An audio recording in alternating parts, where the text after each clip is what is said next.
नमस्कार. आपण पाहत आहोत पंचमहापद्यपाठः हनुमद्युतिः. श्लोक क्रमांक 14. कैश्चिदेव निमिषैर्व्यलोकयत् पृष्ठतश्च स निजानुसारिणौ वर्धयंश्च गतिमात्मनस्ततो गोलिकाध्वनिमथा शृणोदपि. संधी पाहूया. कैश्चित अधिक एव, यामध्ये कैही चेत एव, कैही मधल्या विसर्गाचा पुढच्या च मुळे श झाला आणि चित मधल्या त चा द होऊन पुढच्या ए मुळे पूर्ण झाला. कैश्चिदेव. निमिषैही अधिक व्यलोकयत, इथे विसर्गाचा र झाला. हा र व्यच्या वरती रफार काढूनही दाखवला तरी चालेल. पृष्ठतश्च, पृष्ठतः अधिक च, पुढच्या च मुळे विसर्गाचा श झाला. वर्धयन अधिक च, येथे सुद्धा संधी दिसतोय. वर्धयंश्च. गतिम अधिक आत्मनः अधिक ततः, ततः मधल्या विसर्गाचा ओ झाला. गोलिका ध्वनिम अधिक अथ अधिक अशृणोत अधिक अपि.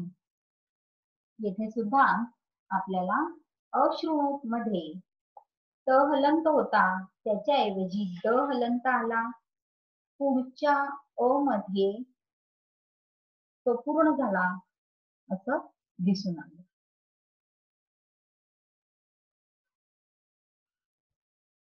कैश्चिद एव निमिषैही, काही मिनिटात. व्यलोकयत, त्यांनी वीर सावरकरांनी पाहिले. पृष्ठतः निजानुसारिणो, आपल्या मागोमाग दोन रक्षक पाठलाग करत येत आहे. म्हणजे जसं त्या रक्षकाला लक्षात आलं की स्वच्छतागृहाचा कक्ष रिकामा दिसतोय आणि कैद्याने पलायन केलं आहे, तसं लगेच त्याने ही गोष्ट प्रमुखांना सांगितली. त्याप्रमाणे दोन रक्षकांना त्यांच्या मागोमाग पाण्यात उडी मारायला सांगण्यात आलं आणि त्यांचा पाठलाग करून त्यांना पकडून आणण्यास सांगितलं गेलं आणि ते दोघे जण पाठीमागून येत आहेत हे काही मिनिटातच वीर सावरकरांच्या लक्षात आलं. तेव्हा त्यांनी वर्धयन गतीम आत्मनः, आपली गती वाढवण्यास सुरुवात केली. आणि जेव्हा अशी गती वाढवत आहेत आणि पकडता येत नाही असं लक्षात आलं, तेव्हा गोलिका ध्वनी, तेव्हा त्या नौकेवरून सैनिकांनी गोळीबार सुद्धा केला आणि त्या गोळ्यांचे आवाज सुद्धा वीर सावरकरांच्या कानावर पडले. अश्रुणोत, त्यांनी ऐकले.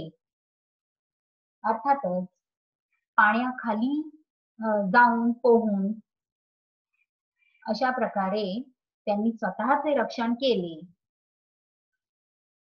आणि म्हणून गती वाढवून सैनिकांपासून दूर जाण्याचा प्रयत्न त्यांनी केला. व्यलोकयत हे क्रियापद स्वरूप या 14व्या श्लोकात आपल्याला दिसतंय. वि अधिक लोक धातू 10व्या गणाचा उभयपदी, इथे परस्मैपदी लम लकार, प्रथम पुरुष एकवचन. अशृणोत हे रूप श्रू धातू 5व्या गणाचा परस्मैपदी लम लकार, प्रथम पुरुष एकवचन. या श्लोकाचा भावार्थ कसा होईल? काही मिनिटातच त्यांनी मागे पाहिले तेव्हा त्यांचा पाठलाग करणारे दोन शिपाई त्यांना दिसले. त्यांनी आपली गती वाढवली आणि त्यावेळी गोळ्यांचे आवाज सुद्धा त्यांच्या कानी पडले. श्लोक क्रमांक 15. स्पृष्ट एवच तटे जितम मये त्याह तीर्ण जलधिर विनायकः आंग्लशासन बहिः स्थितोऽधुना फ्रान्स देशकृत संश्रयो हि सः स्पृष्टे अधिक एव असा हा संधी आहे. स्पृष्टे मधली जी मात्रा आहे त्याचा लोप झालेला आपल्याला दिसतोय. जितम मया इति आह मया अधिक इति अधिक आह असा हा संधी आहे. जलधिही अधिक विनायकः विसर्गाचा र झालाय. स्थितोधुना स्थितः अधिक अधुना विसर्गाचा ओ झाला आणि अचा अवग्रह झाला. संश्रयो ही विसर्गाचा ओ झाला. अशा प्रकारे नौकेवरून गोळीबार होत असतानाही स्वतःचं रक्षण करून समुद्राच्या लाटा मोठ्या मोठ्या उसळत असून सुद्धा त्या पार करून जेव्हा वीर सावरकर यांनी तटाला स्पर्श केला तेव्हा पृष्ठे एवच तटे ही रचना सती सप्तमीची रचना. जेव्हा तटाला म्हणजे किनाऱ्याला स्पर्श केला तेव्हा त्यांच्या मनात कोणती भावना आली? जितमया मी जिंकलं. मी काय जिंकलं? मी हे जे धाडस केलं, मी जे समुद्रात उडी मारली, त्यातून मी पार करून समुद्र बाहेर आलो, हे मी जिंकलो. जितमया इति आह असं त्यांनी म्हटलं, स्वतःशी म्हटलं, म्हणजे त्यांच्या मनात हा विचार आला. तीर्ण जलधी विनायकः समुद्र पार केलेले, तीर्ण तरंगून आलेले, पोहून आलेले हे विनायक. त्यांनी असा विचार केला की आंग्ल शासन बहिही इंग्रजांच्या अधिकारातून इंग्रजांच्या शासनातून आता मी बहिही बाहेर आहे. स्थितः हे विनायक आता आंग्ल शासनातून इंग्रजांच्या नियंत्रणातून बाहेर आहे.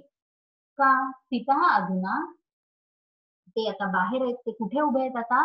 फ्रान्स देशकृत संश्रयः फ्रान्स देशाच्या किनाऱ्यावर आहे.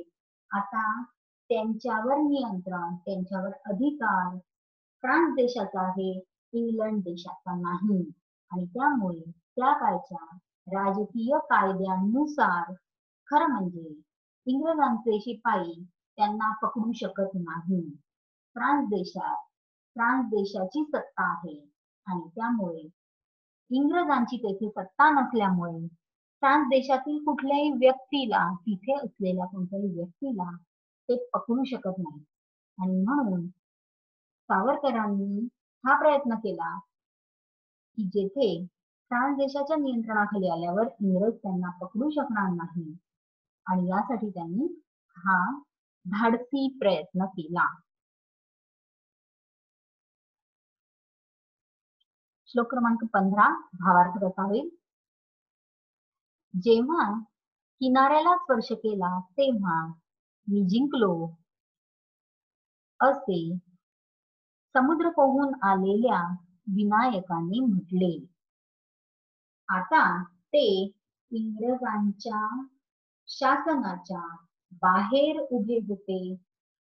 आता त्यांनी फ्रान्स देशाचा आश्रय घेतलेला होता.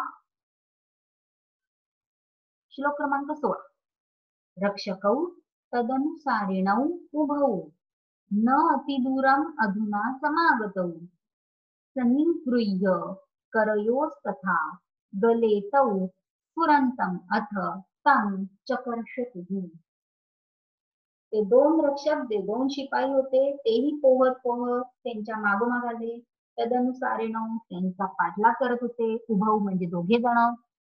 नातिदूरम किनाऱ्याला पोहोचल्यानंतर धावत धावत वीर सावरकर कोणत्याही एखाद्या फ्रान्सच्या पोलीस अधिकाऱ्याला गाठण्यासाठी धावले. त्यांच्या मागोमाग हे दोन्ही रक्षक धावले. नातिदूरम आणि फार दूरवर नाही पोहोचले तोवरच अधुना त्या दोघांनी आता समागतो पुढे येऊन सन्निगृह्य त्या सावरकरांना पकडलं, करयोः त्यांचे हात दोन्ही धरले, तथा गले त्यांचा गळा पकडला, त्यांच्या मानगूट पकडली, गळा पकडला. तेव्हा अर्थातच त्यांच्या तावडीतनं सुटण्यासाठी विनायकाने धडपड केली. तौस त्या दोघांनी स्फुरंतम त्या धडपडणाऱ्या, सुटकेचा प्रयत्न करणाऱ्या विनायकाला त्याला चक्रशतुः पकडून ओढले. आता वीर सावरकरांनी खरं म्हणजे त्या फ्रान्स देशाच्या किनाऱ्यावर एका फ्रेंच पोलीस अधिकाऱ्यांना गाठलं होतं, शिपायाला गाठलं होतं खरं म्हणजे. आणि त्याला हे सांगण्याचा प्रयत्न करत होते की मला हे इंग्रज शिपाई पकडून नेतायत, त्यांना मला पकडू देऊ नका, मी आता फ्रान्स देशात आलोय, मला तुमच्या ताब्यात घ्या, असं सावरकर त्या शिपायाला, फ्रेंच शिपायाला सांगण्याचा प्रयत्न करत होते. परंतु हे दोन इंग्रजांचे सैनिक तिथे आले आणि त्यांनी या फ्रेंच शिपायाला लाच दिली आणि म्हणून पैसे घेऊन त्या फ्रेंच शिपायाने ह्या कैद्याला घेऊन जाण्याची परवानगी त्या इंग्रज सैनिकांना दिली. पहा, अशा प्रकारे सावरकरांनी जो विचार केला होता त्यानुसार खरं तर त्या फ्रेंच शिपायाने जर इंग्रज शिपायांना विरोध केला असता तर इंग्रज सावरकरांना पकडून नेऊ शकले नसते. परंतु दुर्दैव श्लोक क्रमांक 16 मध्ये हेच वर्णन केलेले दिसतंय की त्या दोन्ही शिपायांनी अशा प्रकारे पुन्हा वीर सावरकरांना पकडले आणि पुन्हा नौकेकडे नेण्यासाठी ओढले. श्लोक क्रमांक 16 सन्निगृह्य, सम अधिक नि अधिक ग्रह धातू 9व्या गणाचा उभयपदी व्यबंत अव्यय. स्फुरंतम स्फुर धातू पहिल्या गणाचा परस्मैपदी शत्रु प्रत्ययांत पुल्लिंगी द्वितीयेचं एकवचन. चकर्षतुः हे क्रू धातू इथे कृशकर्ष धातू पहिल्या गणाचा परस्मैपदी अर्थ ओढणे, या धातूचे लिट लकार प्रथम पुरुषाचे द्विवचन. भावार्थ कसा होईल 16व्या श्लोकाचा? त्या वीर सावरकरांच्या मागोमाग पाठलाग करत येणाऱ्या त्या दोन्ही रक्षकांनी आता फारच थोड्या अंतरावरच त्यांना गाठले, त्यांना पकडून त्यांचे दोन्ही हात आणि त्यांच्या गळ्याला पकडून धडपडणाऱ्या त्यांना त्या दोघांनी पुन्हा ओढले. श्लोक क्रमांक 17 वस्तुतस्तु शरणागतं जनम राजनैतिक समाश्रयार्थिनं भारताय विसृजन सह रक्षकः न्यायभंगम करोत न संशयः. हा जो फ्रेंच शिपाई होता खरं म्हणजे वस्तुतः शरणागत अशा त्या वीर सावरकरांना, आणि ते वीर सावरकर नुसते शरणागत नव्हते तर त्यांनी राजनैतिक आश्रय मागितला होता. वीर सावरकर हे कुठलाही सामान्य गुन्हा करणारे अपराधी किंवा कैदी नव्हते. त्यांनी आपल्या मायभूमीसाठी जे काम केलं होतं ते काम ब्रिटिश सरकारच्या बाबतीत राजद्रोह वाटत होता आणि अशा प्रकारे ते राजनैतिक कैदी होते. आणि म्हणून फ्रान्स देशामध्ये फ्रेंच पोलीस अधिकाऱ्याकडे किंवा शिपायाकडे त्यांनी राजनैतिक शरणागतीचा आश्रयाचा जेव्हा त्यांनी याचना केली तेव्हा त्या फ्रेंच रक्षकांनी त्याचे रक्षण करायला हवे होते. त्यांना फ्रेंच सरकारच्या ताब्यात द्यायला हवे होते. त्या इंग्रज अधिकाऱ्यांना किंवा त्या इंग्रज शिपायांना नकार द्यायला हवा होता. या माणसाला तुम्ही पकडून नेऊ शकत नाही, तुम्ही फ्रान्स देशात आहात, तुम्हाला इथून कोणत्याही माणसाला पकडून नेण्याचा अधिकार नाही, असे बजावायला हवे होते. परंतु तसे घडले नाही. त्या फ्रेंच शिपायाने इंग्रज दोन्ही शिपायांना वीर सावरकरांना पकडून भारताय विसृजन, भारताकडे नेण्यास जाऊ दिले. आणि म्हणून सहारक्षक त्या फ्रेंच शिपायाने न्यायभंगम अकरो, खरोखर खूप मोठा अपराध केला. त्याने न्यायाचे उल्लंघन केले, अयोग्य काम केले, न संशय यात काहीच शंका नाही. श्लोक क्रमांक 17. वस्तुतः अधिक तू असा संधी आहे, विसर्गाचा स झालाय. दुसऱ्या ओळीमध्ये रक्षको न्याय या ठिकाणी विसर्गाचा ओ झालाय. न्यायभंगम अधिक अकरोत हलंत म पुढच्या अ मुळे पूर्ण झाला आहे. भावार्थ कसा होईल? खर तर शरण आलेल्या माणसाला, राजनैतिक आश्रय मागत असलेल्या माणसाला इंग्रज शिपायांकडून भारताकडे पाठवून देणाऱ्या त्या फ्रेंच शिपायांनी खरोखर न्यायाचे उल्लंघन केले, यात काहीच संशय नाही. श्लोक क्रमांक 17 मध्ये विसृजन हे रूप अधिक सृज धातू 6व्या गणाचा परस्मैपदी, त्याचे शत्रू प्रत्ययांत पुल्लिंगी प्रथमेचे एकवचन. श्लोक क्रमांक 18. आता आपण पाहिलं की हा या सर्गाचा शेवटचा श्लोक असल्यामुळे त्याचं वृत्त वेगळं आहे. इत्थं विबुद्धि विभवेन विचिन्तितोऽसौ धैर्येण साहसयुजा समनुष्ठितश्च व्यूहो महान् अहह निष्फलतां जगाम किं वा शुचा न पुरुषस्य फलेधिकारः.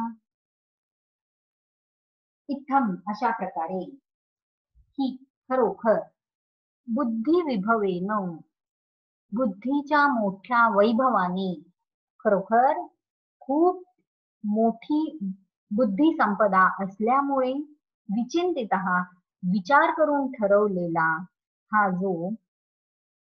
हा नुसता विचार करून ठरवला असं नाही, त्यांनी धैर्येण अतिशय धाडसाने साहसविजा खूप मोठ्या ताकदीने, खूप मोठ्या युक्तीने समनुष्ठित पार सुद्धा पाडला असा हा जो व्यूह होता. हा व्यूह होता म्हणजेच वीर सावरकरांनी ही सगळी जी रचना केली होती, हा सगळा जो विचार केला होता की अशा प्रकारे ही नौका जेव्हा बंदराच्या जवळ येईल तेव्हाच किनाऱ्याकडे जाण्याचा प्रयत्न करता येईल. आणि हा प्रयत्न करण्यासाठी सुद्धा किती मोठं धाडस लागलं, किती कष्ट लागले. तर असा हा व्यूह, अशी ही रचना खरोखर श्रेष्ठ होती. ही जी युक्ती होती, ही जी योजना होती, ही खरोखर श्रेष्ठ होती. पण अरे रे, ही योजना सुद्धा निष्फलतां जगाम, निष्फळ ठरली, वाया गेली. ज्या कारणासाठी ही उडी मारलेली होती ती सुटका झाली नाही. पुन्हा इंग्रज शिपायांनी वीर सावरकरांना पकडून त्या यंत्रनौकेवर नेले परत, आणि तेथून भारतात त्यांना नेण्यात आले. आणि अशा प्रकारे त्यांनी हे जे धाडस दाखवलं, ही जी योजना केली सुटकेची, ती व्यर्थ ठरली, निष्फलता जगाम. खरोखर किंवा शुचा, पण या बाबतीत शोक कशाला करायचा? आणि शोक करण्याचा काय उपयोग? कारण न पुरुषस्य फले अधिकारः. कारण खरोखर माणसाच्या हातात काय आहे? तर प्रयत्न करणं एवढंच माणसाच्या हातात आहे. खरोखर त्याचं काय फळ मिळेल, त्याचा काय परिणाम होईल, हे ठरवण्याचा अधिकार माणसाला नाही. आणि म्हणून सावरकरांनी सुद्धा धाडस केलं पलायनाचं, परंतु ते निष्फळ झालं तरी सुद्धा त्यांनी शोक केला नाही. तेवढ्याच धाडसाने ते भारतामध्ये त्यांच्यावर जेव्हा खटला चालवण्यात आला तेव्हा उभे राहिले. त्यानंतर त्यांना तुरुंगवासाची शिक्षा दिली गेली. तो तुरुंगवासही त्यांनी तेवढ्याच धाडसाने पार पाडला. हे साहस, हे धाडस, हे धैर्य त्यांच्यात इज्जतच होतं, त्यांच्या स्वभावात होतं. आणि त्यामुळे जरी एवढी मोठी रचना, एवढी मोठी योजना, एवढा मोठा व्यूह वाया गेला, जरी एवढं मोठं साहस वाया गेलं, तरी ते त्यांनी जणू काही आपल्या मातृभूमीच्या चरणी अर्पण करून टाकलं आणि त्या बाबतीत कोणताही शोक केला नाही. श्लोक क्रमांक 18. विचिंतितः अधिक असौ. इथे संधी आहे. निसर्गाचा ओ झालाय आणि अचा अवघड झालाय. समनुष्ठितः अधिक च. निसर्गाचा श झालाय. व्यूहो महान. इथे सुद्धा निसर्गाच्या ऐवजी ओ झाला आहे. फले अधिक अधिकारः. अच्या ऐवजी अवग्रह आला आहे. निष्फलतां जगाम ही गतिवाचक रचना आहे. निष्फळतेला गेला व्यूह निष्फलतां जगाम. ही जी रचना आहे, ही जी योजना आहे, ती निष्फळतेला गेली म्हणजे निष्फळ ठरली. अशा प्रकारे गतिवाचक क्रियापद वापरून केलेल्या या रचनेला गतिवाचक रचना असे म्हणतात. निष्फळतेला गेली म्हणजे काय? निष्फळता हे कुठलं ठिकाण नाही जिथे जाता येईल. मग त्याचा अर्थ काय? तर तो व्यूह निष्फळ ठरला. म्हणजे इथे भावार्थ घ्यायचा आहे आणि म्हणून ही गतिवाचक अशी रचना. जिथे जायचं त्याची द्वितीय विभक्ती निष्फलतां हा शब्द द्वितीय विभक्ती दिसतो आहे. जगाम हे रूप या क्रियापदाचे रूप या श्लोकातील. इथे गमधातू लिट लकार प्रथम पुरुषाचे एकवचन. शुचा इथे शुच या स्त्रीलिंगी शब्दाचे शोक या अर्थात हा शब्द आहे. तृतीयेचे एकवचन. किम या प्रश्नानंतर तृतीय विभक्ती असते एखाद्या शब्दाची तेव्हा त्या गोष्टीचा काय उपयोग असा ह्या प्रश्नाचा अर्थ असतो. किम शुचा म्हणजे किम शोकेन असा समानार्थी आपल्याला सांगता येईल. असौ इथे रूप आहे पहिल्या ओळीत. असौ हे रूप अदस सर्वनाम पुल्लिंगी प्रथमेचं एकवचन. भावार्थ कसा होईल? श्लोक क्रमांक 18. अशा प्रकारे मोठ्या बुद्धी संपत्तीने विचार करून ठरवलेला, मोठ्या धाडसाने, मोठ्या साहसाने, मोठ्या युक्तीने पार पाडलेला हा श्रेष्ठ व्यूह, ही श्रेष्ठ रचना सुद्धा, ही श्रेष्ठ योजना सुद्धा खरोखर निष्फळ ठरली. अरे रे, खरंच निष्फळ ठरली. पण या शोक करण्याचा काय उपयोग? कारण खरंच माणसाचा अधिकार कामाचे फळ मिळण्यावर नसतो.